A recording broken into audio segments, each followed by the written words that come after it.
Hello everyone, हमारे channel exam with Deepika पर आपका हार्दिक स्वागत है। उम्मीद करते हैं आप सब बहुत अच्छे होंगे और अपनी तैयारी में बहुत अच्छे तरीके से लगे हुए होंगे। चलिए शुरू करते हैं हम आज के करंट अफेयर्स। देखिए, पहला क्वेश्चन है, नोबेल पुरस्कार विजेता पीटर हिग्स का निधन हो गया है। इन्हें किस क्षेत्र में नोबेल पुरस्कार प्रदान किया गया था? तो बताइए, इन्हें किस क्षेत्र में नोबेल अवार्ड दिया गया था? तो देखिए, इन्हें दिया गया था फिजिक्स में। चलिए एक बार इनके बारे में पढ़ लेते हैं। देखिए, ये ब्रिटिश के थे, ब्रिटिश जो भौतिक विज्ञानी हैं, और पीटर हिग्स इनका 94 इयर्स की एज में निधन हो गया है। तो इन्हें नोबेल अवार्ड कब मिला था? इन्हें मिला था 2013 में। देखिए, इन्हें मिला था फ्रांकोइस एंगलर्ट के साथ। ठीक है, एक बार देख लेते हैं इन्होंने क्या किया था। देखिए, 2013 में ये चीज बड़ी चर्चा में रही थी, गॉड पार्टिकल। ठीक है, तो गॉड पार्टिकल का जो सिद्धांत है वो इन्होंने ही दिया था। ठीक है, पीटर हिग्स ने। तो देखिए, जिसकी वजह से इन्हें नोबेल अवार्ड मिला था, ये काफी चर्चा में रहा था गॉड पार्टिकल, और इसी की वजह से ये समझने में मदद मिली थी कि जो बिग बैंग है, बिग बैंग के बाद कोई पदार्थ या जो मैटर है वो कैसे बना था। तो देख लेते हैं एक बार गॉड पार्टिकल के बारे में। तो जो गॉड पार्टिकल की खोज है वो 4 जुलाई 2012 को हुई थी, जिनेवा स्विट्जरलैंड के पास। जो यूरोपीय परमाणु अनुसंधान संगठन है, जिसे हम CERN कहते हैं, उसमें क्या हुआ था, LHC पर प्रयोग के दौरान गॉड पार्टिकल की खोज हुई थी। LHC मतलब लार्ज हेड्रॉन कोलाइडर के। ठीक है, तो देख लेते हैं आगे। अगला क्वेश्चन है, राष्ट्रीय सुरक्षित मातृत्व दिवस कब मनाया जाता है? तो बताइए कब मनाया जाता है। देखिए, ये मनाया जाता है 11 अप्रैल को। चलिए एक बार देख लेते हैं। राष्ट्रीय सुरक्षित मातृत्व दिवस जो है वो 11 अप्रैल को मनाया जाता है, और ये व्हाइट रिबन अलायंस इंडिया यानी WRAI की सिफारिश के बाद मनाया गया था। पहली बार ये मनाया गया था 2005 में। और ये क्यों मनाया जाता है, किसके बिहाफ पर मनाया जाता है? तो देखिए, ये मनाया जाता है जो महात्मा गांधी जी की पत्नी थी कस्तूरबा गांधी, उनकी जयंती पर ये मनाया जाता है। अच्छा देखिए, ये तो है राष्ट्रीय सुरक्षित मातृत्व दिवस। हम बात करें सिर्फ मदर्स डे की, सिर्फ मदर्स डे जो मातृत्व दिवस है वो हमारा मनाया जाता है 12 मई को। ठीक है, चलिए अगले क्वेश्चन पर आते हैं। अगला क्वेश्चन है, विश्व स्वास्थ्य संगठन ने वैश्विक हेपेटाइटिस रिपोर्ट 2024 जारी की है। हेपेटाइटिस रोग किसके कारण होता है? देखिए, जो हेपेटाइटिस रोग है वो वायरस के कारण होता है। एक बार इसकी रिपोर्ट देख लेते हैं कि रिपोर्ट क्या कहती है। तो ये किसने जारी की है? WHO ने। क्या जारी की है? वैश्विक हेपेटाइटिस रिपोर्ट 2024। देखिए, इसका डाटा जो आया है वो बड़ा खतरनाक है। एक बार उसके बारे में नजर डाल लेते हैं। तो वैश्विक हेपेटाइटिस रिपोर्ट क्या कहती है? इसमें देखिए 187 देशों को लिया गया है, 187 देशों का डाटा, जिसके आधार पर ये रिपोर्ट बनाई गई है। तो इसमें जो हेपेटाइटिस बीमारी है, ये क्या होती है? हेपेटाइटिस बी और हेपेटाइटिस सी होती है। तो इसमें क्या है, हेपेटाइटिस जो बीमारी है ये संक्रामक बीमारियों से होने वाली मौतों का दूसरा प्रमुख कारण बताया गया है।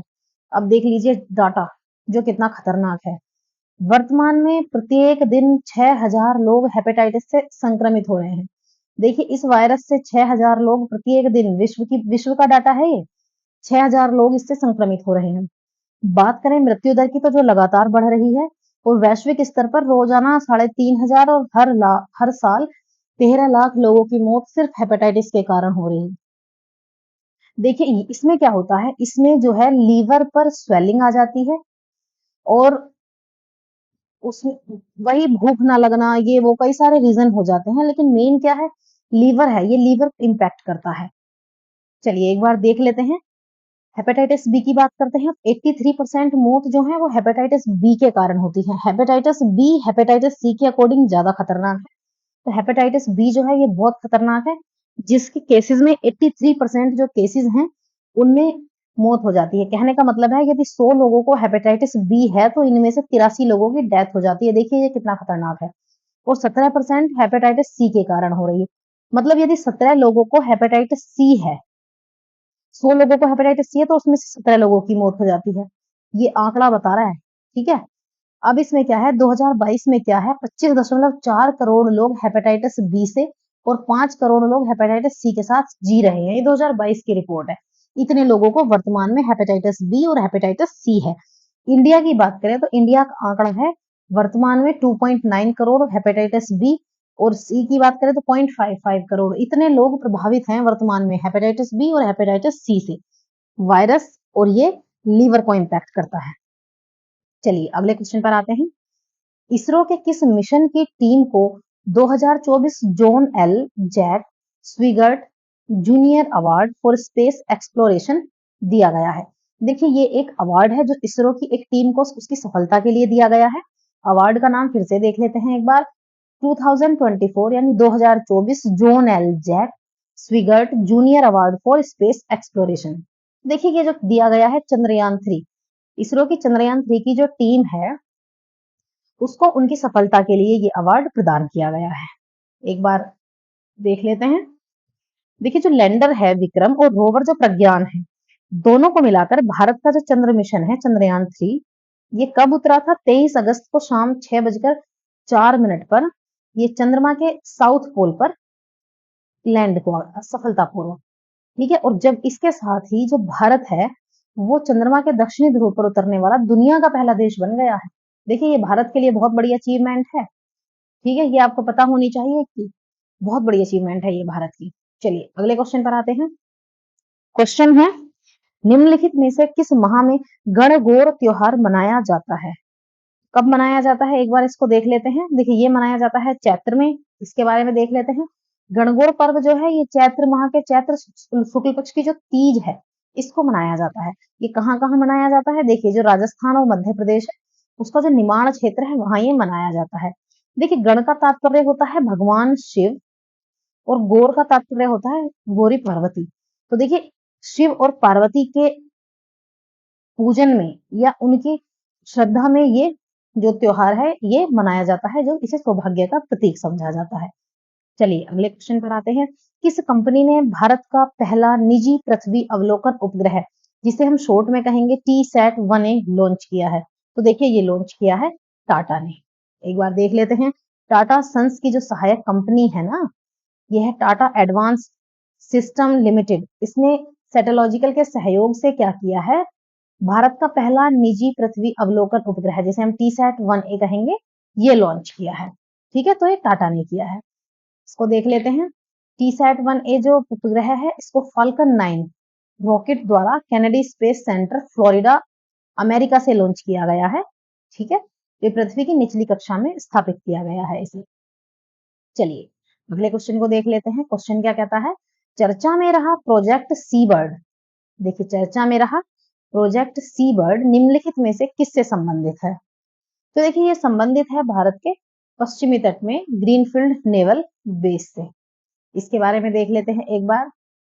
ये जो नौसेना के चीफ हैं एडमिरल आर हरि कुमार, उन्होंने क्या किया है? प्रोजेक्ट सीबर्ड चरण सेकंड ए जो है उसके हिस्से के रूप में कारवार यानी कर्नाटक में एक नौसेना घाट और आवासीय परिसर का उद्घाटन किया है। ठीक है, चलिए इसके बारे में देख लेते हैं कि प्रोजेक्ट सीबर्ड क्या है। एक नौसैनिक बुनियादी ढांचा है। इसमें क्या होगा? भारत के पश्चिम तट पर कारवार और नौसैनिक अड्डे के निर्माण से ये संबंधित है। ये प्रोजेक्ट कब शुरू हुआ था? ये 2005 में पूरा हो जाएगा। ठीक है, इसका उद्देश्य क्या है? 10 जहाजों के लिए ये सुविधाएं प्रदान करेगा। देखिए ये शुरू प्रोजेक्ट का चरण जो है सेकंड ए की बात करते हैं तो ये 2011 में शुरू हुआ था। इसका उद्देश्य देख लीजिए, ये 32 जहाज और पनडुब्बी और 23 यार्डक्राफ्ट को ये सुविधा प्रदान करेगा। ठीक है, चलिए ये हम देख ही चुके हैं कि ये कर्नाटक में है। आगे देख लेते हैं। अगला क्वेश्चन है हरुण ग्लोबल यूनिकॉर्न इंडेक्स 2024 के अनुसार यूनिकॉर्न के मामले में भारत का स्थान क्या है? देखिए बहुत इंपॉर्टेंट क्वेश्चन है। एक बार हम पहले यूनिकॉर्न देख लेते हैं। यूनिकॉर्न है क्या? देखिए यूनिकॉर्न किसे कहते हैं? तो यूनिकॉर्न किसे कहते हैं? 1 अरब डॉलर यानी कि भारत की बात करें तो 8,300 करोड़ रुपए, इतने रुपए या 1 अरब डॉलर या इससे ज्यादा वैल्यूएशन वाले जो स्टार्टअप हैं उनको हम यूनिकॉर्न कहते हैं। ठीक है, तो क्या है? हरुण रिसर्च इंस्टीट्यूट क्या है, कहता है, इन्होंने क्या किया है? ग्लोबल यूनिकॉर्न इंडेक्स जारी की है। इस इंडेक्स में पता चला है कि भारत में जो 22-23 में जितने यूनिकॉर्न थे उससे घटकर 67 रह गए हैं, 67। देख लेते हैं भारत में जो टॉप यूनिकॉर्न है आज की डेट में, जो फूड डिलीवरी प्लेटफॉर्म है स्विगी। स्विगी तो सुना ही होगा। जो स्विगी है ये जो है नंबर 1 पर है, और उसके बाद की बात करें तो ड्रीम 11 जो स्पोर्ट्स कंपनी है ड्रीम 11, ये दूसरे नंबर पर है। ये क्या है? सबसे बड़े टॉप यूनिकॉर्न्स हैं इंडिया के। रिपोर्ट के मुताबिक सबसे ज्यादा जो यूनिकॉर्न है विश्व में 703 यूनिकॉर्न वो अमेरिका में है। नंबर 2 की बात करते हैं 240 यूनिकॉर्न फिर चाइना में है। तीसरे नंबर पर बात करते हैं तो भारत है। भारत की बात भारत क्या है तीसरे नंबर पर है दुनिया में जिसमें 67 यूनिकॉर्न है। ठीक है, यूनिकॉर्न हम देख ही चुके हैं क्या है। तो दुनिया का टॉप यूनिकॉर्न की बात करते हैं कि दुनिया में सबसे टॉप ब्रांड कौन सा है। जैसे भारत में स्विगी और ड्रीम इलेवन है उसी प्रकार दुनिया में, तो दुनिया में क्या है ये बाइट डांस है। ये क्या है टिकटॉक की एक करंट कंपनी है और ये चाइना का है जो आज की डेट में सबसे नंबर 1 पर है। इसका नाम है बाइट डांस। ठीक है, और भारत की बात करें तो जो स्विगी है और जो ड्रीम इलेवन है यूनिकॉर्न लिस्ट में दुनिया में 83वां इनका नंबर है। नंबर तो 83वां है परंतु भारत की बात करें तो भारत इसमें तीसरे नंबर पर है। ठीक है, चलिए अगले क्वेश्चन पर हम आते हैं। हाल ही में किस अफ्रीकी देश ने न्यू गोल्ड बैक्ड करेंसी, देख लीजिए एक बार, new gold backed currency ZiG ZiG की शुरुआत की है। तो देखिए जो जिग है ये शुरुआत की गई है जिम्बाब्वे के द्वारा। ठीक है, ZI, ये ZI जिम्बाब्वे से ही लिया गया नाम है। देख लेते हैं एक बार, जिम्बाब्वे ने अपनी करेंसी चेंज कर दी है, इसका नाम रखा है जिग। देखिए जिग का क्या मतलब है, जिग का मतलब होता है जिम्बाब्वे गोल्ड, यानी जिम्बाब्वे में ZI तो जिम्बाब्वे का लिया गया है और गोल्ड का जी लिया गया है तो इसको जिग बोला जाएगा। जिम्बाब्वे का जो पहले क्या थी जिम्बाब्वे डॉलर थी ये उसकी जगह लेगा जिम्बाब्वे डॉलर। और दरअसल क्या है जो उसका ना जो जिम्बाब्वे डॉलर है उसकी वैल्यू घटी है, उसने अपना 3/4 मूल्य खो दिया है, इसलिए जिम्बाब्वे ने अपनी मुद्रा चेंज कर दी है। तो देखिए जिम्बाब्वे की बात करते हैं, ये मैप में जिम्बाब्वे है। जिम्बाब्वे की राजधानी देख लेते हैं हरारे है। मुद्रा की बात करते हैं तो पहले जो जिम्बाब्वे की मुद्रा थी वो जिम्बाब्वे डॉलर थी, अब जो है जिग हो गई है। यहाँ के राष्ट्रपति कौन है, एमरसन मनागांगवा। चलिए अगले क्वेश्चन पर आते हैं। क्वेश्चन है टेल वैली वन्य जीव अभ्यारण्य में खोजी गई जो नेप्टिस फिलायरा है वो किस प्रजाति से संबंधित है। तो ये किससे संबंधित है, तितली से संबंधित है। चलिए आगे देख लेते हैं।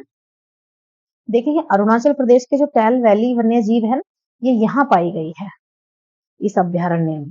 तो क्या नाम है इसका, नेप्टिस फिलायरा, ये तितली की नई प्रजाति है। ठीक है, अब बात करते हैं तो तितलियों के भी बहुत सारे परिवार है। ये किस परिवार से है, ये है निम्फालिडे परिवार से। ये जो तितली है निम्फालिडे परिवार से है। चलिए एक बार देख लेते हैं तितलियों का सबसे बड़ा परिवार कौन सा है। ये जो परिवार है तितलियों का ये सबसे बड़ा निम्फालिडे परिवार, ये सबसे बड़ा परिवार है इनका। इसमें क्या कैसे सबसे बड़ा है, इसमें 6000 से अधिक प्रजातियां हैं तितली की। ठीक है, तो ये है वो परिवार, निम्फालिडे परिवार जो है ये तितली का सबसे बड़ा परिवार है। देखिए ये जो है ना ये प्रजातियां हैं तितली की, ये जितनी भी हैं ये परिवार है इनके, ये प्रजातियां हैं। चलिए देख लेते हैं। अब हम क्या करेंगे, देखिए हमने जो कल की वीडियो कवर की थी तो कल की वीडियो से इंपॉर्टेंट 5 क्वेश्चन हमने निकाले हैं, आज हम उनका रिवीजन करेंगे। ठीक है, तो चलिए शुरू करते हैं रिवीजन। देखिए क्वेश्चन है सुप्रीम कोर्ट ने हाल ही में अपने फैसले में जलवायु परिवर्तन के खिलाफ अधिकार को किस अनुच्छेद के तहत मौलिक अधिकार माना है। देखिए ये माना है आर्टिकल 21 के तहत। इसके बारे में ब्रीफ में कल हम पढ़ चुके हैं। नेक्स्ट क्वेश्चन है जैपोरिजिया न्यूक्लियर प्लांट हाल ही में चर्चा में रहा, ये किस देश में स्थित है, तो ये यूक्रेन में स्थित है। नेक्स्ट क्वेश्चन पर आते हैं, बैडमिंटन एशिया चैंपियनशिप 2024 का आयोजन कहाँ किया जा रहा है, तो देखिए ये किया जा रहा है चाइना में। नेक्स्ट क्वेश्चन पर आते हैं, निम्नलिखित में से कौन 16वें वित्त आयोग का सदस्य नहीं है, तो देखिए ये हमने देखा था, ये निरंजन अध्यक्ष है, ये क्वेश्चन हम कल देख चुके थे। अगला क्वेश्चन देख लेते हैं, चर्चा में रहा सुखना वन्य जीव अभ्यारण्य भारत के किस राज्य या केंद्र शासित प्रदेश में स्थित है। तो देखिए जो सुखना का नाम आपने सुना ही होगा, सुखना लेक भी है और ये सुखना वन्य जीव अभ्यारण्य है, ये कहाँ है, ये चंडीगढ़ में है। तो ठीक है, चलिए आज के लिए इतना ही, कल की क्लास में आपको मिलते हैं। तब तक के लिए अपनी पढ़ाई करते रहिएगा और हमारे चैनल को यदि आपको हमारी वीडियो हेल्पफुल लगती है तो हमारे चैनल को सब्सक्राइब कीजिएगा, वीडियो लाइक एंड शेयर कीजिएगा। ठीक है, तो चलिए कल अगली क्लास में फिर मिलते हैं। Thanks for watching.